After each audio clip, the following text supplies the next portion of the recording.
जो कहते हैं कि जी जत्था इकट्ठा जत्था तो तुम हो जो सिर्फ इस्लामाबाद में बैठे हुए, हम तो पूरे मुल्क में हैं, हमारी तो हर सूबे में तुम जत्था जो एक शहर में बैठे हुए हो। जत्था थोड़े लोगों का होता है, ज़िमनी इलेक्शन में आपके मुंह पे मारा ना रिजल्ट, जत्था थोड़े 4 लोगों का होता है जो एक जगह पे बैठा होता है। हम पूरे मुल्क में बैठे हुए, पूरे मुल्क में बैठे लोग जत्था नहीं होते ना, तो इनकी इतनी हैसियत ही नहीं है कि ये बर्दाश्त कर सकें, इससे तो मरने वाले हुए हैं। अगर इनको लॉन्ग मार्च से इतना फ़र्क नहीं पड़ता तो रोज़ 6 और 10 प्रेस कॉन्फ्रेंस क्यों कर जाते हैं, हमने ये खरीद लिया, हमने वो मंगवा लिया, हम ऐसे हम अब इतना मर क्यों रहे हैं। 4 पैस हमारे भी तो 4 धरने हुए थे ना हमारी बारी में, तो हम तो नहीं इतना मरे थे क्योंकि हमें पता था हम लोगों के वोट से आए हुए हैं, हम चोरी चकारी से नहीं आए हुए, हम डिग्गियों में छुप के नहीं आए हुए, हम बूट चाट के नहीं आए हुए, हमें पता था। जितनी प्रेस कॉन्फ्रेंस फ्लॉप करने के लिए करते हैं उतने खुद फ्लॉप हो जाते हैं, उतने खुद एक्सपोज हो जाते हैं। तो उससे बेहतर है इतने डेस्परेट ना लगें, इतना ना खुलकर सामने आए कि लोगों को बिल्कुल सब कुछ ही पता चले और कोई पर्दा ही ना रह जाए। तो इतने ना डेस्परेट हो, इतनी कोई क़यामत नहीं आ गई कि एक मार्च भी हो जाएगा। पहले भी 4-4 मार्च होती रही है उसकी हुकूमत में, जान बचाने के लिए वो इधर उधर भागता रहा, किसी ने सीरियस नहीं लिया। उसने लेटर लिखा, क्यों नहीं उस पर एक्शन हुआ। उस पर 16 FIR हुई थी, किस तरह हुई थी।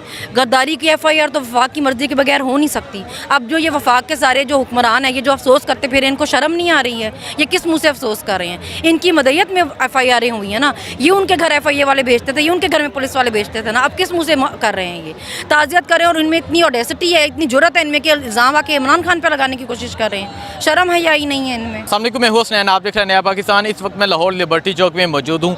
हकीकी आज़ादी मार्च का आगाज़ हो चुका है, किस जोशो जज्बे के साथ इस्लामाबाद की तरफ जाने लगी हैं आप? जी, जोशो जज्बा तो आप देख सकते हैं, बहुत ज़्यादा लोगों ने बड़ा वेट किया, 6 महीने से बेकार हुकूमत को बर्दाश्त कर रही है और फाइनली हम निकल रहे हैं इनको निकालने के लिए। तो आज लोग बहुत एक्साइटेड हैं। अच्छा, क्या समझते हैं हकीकी आज़ादी की बात की जा रही है, किस आज़ादी को हासिल करने जा रहे हैं इस्लामाबाद? देखिए, आज़ादी ये कि जो जमहूरी मुल्क जो होते हैं ना, वहाँ पे जो हुकूमत होती है वो आवाम की मर्ज़ी से होती है। जमहूरियत का मतलब ही यही है कि वो हुकूमत जो आवाम की मर्ज़ी से आई हुई हो। हम किसी ऐसे वज़ीर-ए-आज़म को मानते ही नहीं है जो लोटों के मुंतखब करने से आया हो। वो जो कहते हैं जी मैं मुंतखब तो अब है ही नहीं, हमने जिसको वोट दिया था उसको तो आपने 2 नंबरी करके घर भेजा है।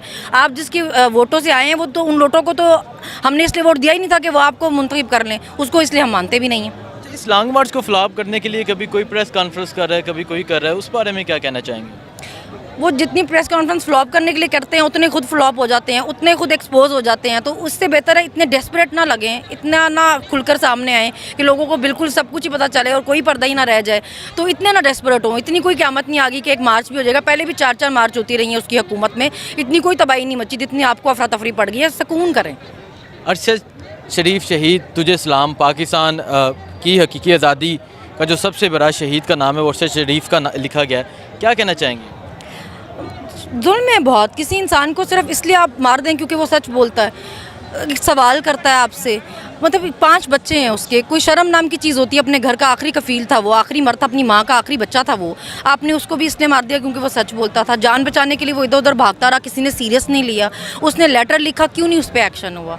उस पर 16 FIR हुई थी, किस तरह हुई थी। गद्दारी की FIR तो वफाक की मर्जी के बगैर हो नहीं सकती। अब जो ये वफाक के सारे जो हुक्मरान हैं, ये जो अफसोस करते फिर इनको शर्म नहीं आ रही है, ये किस मुँह से अफसोस कर रहे हैं। इनकी मदयत में FIR हुई है ना, ये उनके घर FIA वाले भेजते थे, ये उनके घर में पुलिस वाले भेजते थे ना, अब किस मुँह से कर रहे हैं ये ताज़ियत करें। और इनमें इतनी ऑडेसिटी है, इतनी जुर्रत है इनमें कि इल्ज़ाम आके इमरान खान पर लगाने की कोशिश कर रहे हैं। शर्म है या ही नहीं है इनमें। मरीम नवाज़ का भी एक ट्वीट आया था जब अरशद शरीफ शहीद की जो डेड बॉडी है कतर में पहुंची थी, तो उस पर क्या कहना चाहेंगे आप? मैं हमेशा से उनके लिए यही कहती हूँ कि वो बहुत एक क्लासलेस औरत है, उनमें कोई क्लास नहीं है, शी हैज़ नो क्लास। तो जब आप इतने क्लासलेस होते हैं ना, तो आप कभी कोई ख़ानदानी बात कर ही नहीं सकते। बेसिकली मैं यही कहूँगी, वो जब भी ऐसी बात करती हैं, वो जब भी अपना मुंह खोलती हैं तो वो अपना ख़ानदान बताती हैं। पैसा आने से आपके पास वो चोरी का है क्योंकि, मगर पैसा आने से आप में क्लास नहीं आ जाती। तो वो एक बहुत ही जाहिल औरत है, मुझे लगता है उनकी वजह से पूरी नून लीग की पार्टी बर्बाद हुई है। उन्होंने अपनी पार्टी को किसी काबिल नहीं छोड़ा है। उन्होंने यहाँ पर बैठ के 2 ज़िमनी इलेक्शन हराए हैं और अब वो मज़े से बाहर भाग गई हैं। तो वो हमेशा बोंगियाँ मारती हैं, उनकी बोंगियों का नुकसान उनकी पूरी पार्टी उठा रही है। अरशद शरीफ सवाल करते तो क्या समझते हैं, क्या अब कौम सवाल नहीं करेगी?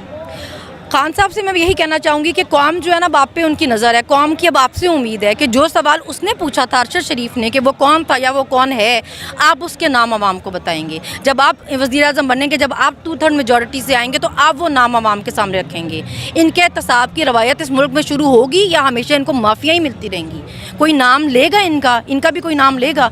तो जो भी इसके पीछे था, जिनको भी वो बार बार कर रहा था, उसका नाम आपसे उम्मीद हमें कि आप नाम बताएंगे। हकीकी आज़ादी का आगाज़ हो चुका है, 8 दिन में इस्लामाबाद पहुँचेंगे, क्या रिजल्ट देख रही हैं आप? देखें, पहले तो जब काफ़ी दिन पहले भी चली थी, वो तो हुकूमत ने फिर भी बर्दाश्त कर ली थी। इस हुकूमत में इतनी जान ही नहीं है, क्योंकि इस्लामाबाद की तो हुकूमत है सिर्फ एक।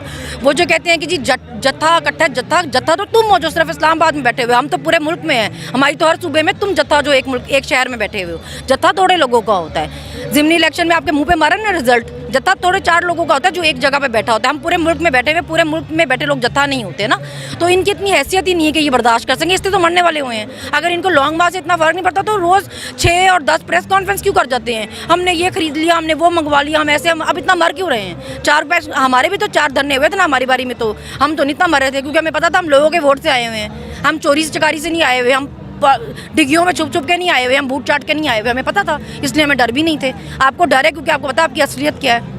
बहुत शुक्रिया।